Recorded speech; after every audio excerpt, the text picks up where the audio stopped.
पण गेल्या काही महिन्यातील राजकीय उलथापालथी पाहता राज ठाकरेंच्या टाळीचा अन्वयार्थ नेमका काय आहे किंवा काय असू शकतो हे जाणून घेऊया या रिपोर्टमधनं।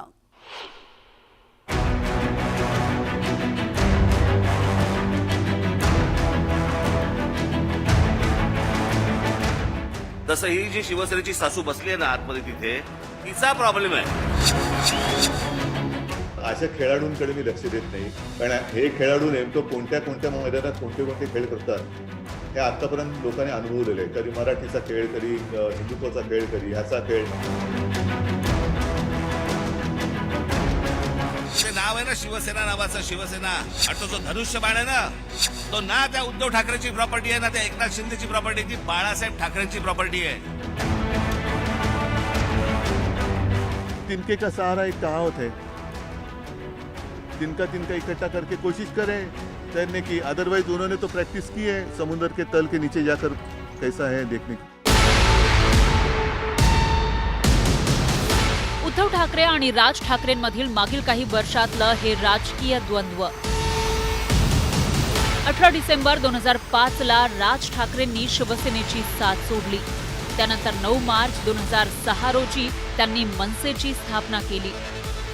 तेव्हापासून ते आजपर्यंत राज ठाकरे आणि उद्धव ठाकरे यांच्यातील मतभेद वेळोवेळी जगजाहीर होत राहिले। राज ठाकरेंनी उघडपणे उद्धव ठाकरेंवर टीका करत त्यांच्यामुळेच पक्ष सोडल्याचं जाहीर केलं। सगळ्या गोष्टीला, सगळ्या अख्ख्या जे काही सगळं घडलंय या सगळ्या गोष्टीला कारणीभूत फक्त एक माणूस आहे, एक माणूस, त्याचं नाव उद्धव ठाकरे। एक माणूस, दुसरं कोण नाही।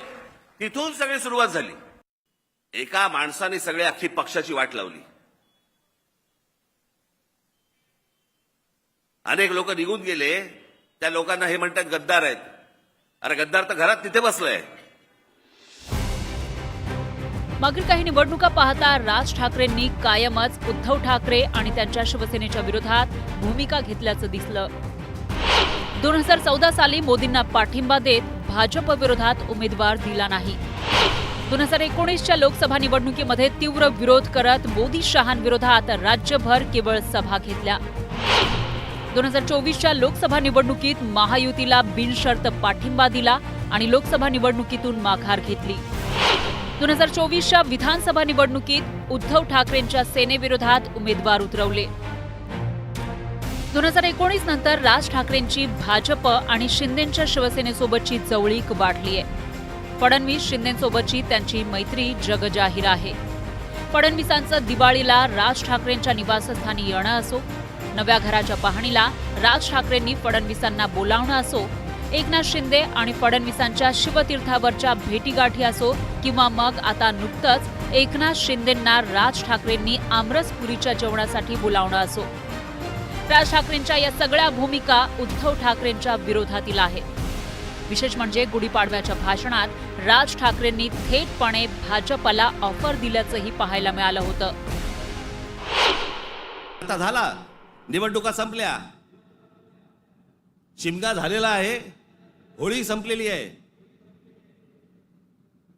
तुमच्या साक्षीने सांगतो, माझं खरं तर देवेंद्र फडणवीस तुमच्या हातामध्ये एक चांगलं राज्य, सुसंस्कृत राज्य हातामध्ये आलेलं आहे। याच्याकडे नीट बघा।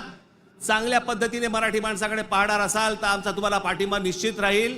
प्रत्येक गोष्ट आमची ऐकून करा। भाजपसोबतच राज ठाकरेंनी डिनर डिप्लोमसीच्या माध्यमातून एकनाथ शिंदेंच्या शिवसेनेसोबतही युतीची चर्चा केल्याचं बोललं केलं।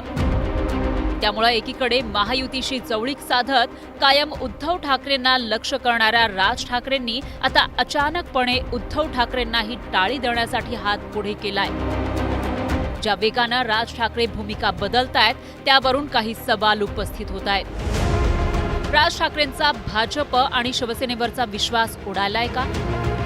राज ठाकरे एकाच वेळी शिंदे आणि उद्धव ठाकरेंनाही खेळवतायत का? उद्धव ठाकरेंची साथ ही मनसेसाठी राजकीय पुनरुज्जीवनाची गरज आहे का? की मराठीच्या मुद्द्यावर उद्धव ठाकरेंची कोंडी करण्याची ही खेळी आहे? आगामी निवडणुकीत ठाकरेंची मराठी मतं फोडण्याचा हा डाव आहे का? असे अनेक सवाल राज ठाकरेंच्या या पॉलिटिकल मूव्हमुळे उपस्थित होत आहेत. आज राजकीयदृष्ट्या दोघंही अडचणीत आहेत. शिवसेना उद्धव बाळासाहेब ठाकरे हा पक्ष चाच पडतोय अजूनही. कसं लढायचं, समोर बलाढ्य असा भाजप आहे, एकनाथ शिंदे यांची शिवसेना आहे वगैरे. राज ठाकरे यांनाही वाटतंय की लोकसभेला आपण भाजपाच्या विरोधात उमेदवार न दिल्यामुळेच विधानसभेला आपल्याला खूप कमी मतं मिळाली. आता जर महापालिकेला आपण परफॉर्मन्स चांगला दिला नाही तर मग मात्र आपलं राजकीय स्थान अडचणीत येईल. शिवाय त्यांच्या पक्षाचं चिन्ह आहे, पक्ष आहे आणि तो पक्ष स्वतंत्र अस्तित्व कायम ठेवण्यासाठी त्याला काही टक्के मतं मिळवावीच लागतात निवडणुकीमध्ये. हे सगळं अपरिहार्यतेचं चित्र दिसताना दोघाही भावांना असं वाटणं स्वाभाविक आहे. राज ठाकरेंच्या मनात नेमकं काय आहे हे सध्या तरी अस्पष्ट आहे. राज ठाकरेंनी मराठी हिताचं कारण पुढे करत युतीचा चेंडू उद्धव ठाकरेंकडे टोलावला खरा, पण आता उद्धव ठाकरेंनीही भाजप शिवसेनेची साथ सोडणार का हा प्रतिसवाल करत हा चेंडू पुन्हा राज ठाकरेंच्या कोर्टात टाकलाय. त्यामुळे ठाकरे बंधूंमधील युतीच्या या चर्चेमागचं नेमकं कारण काय? खरंच ठाकरे बंधू एकत्र येणार का? महाराष्ट्रात पुन्हा राजकीय नेते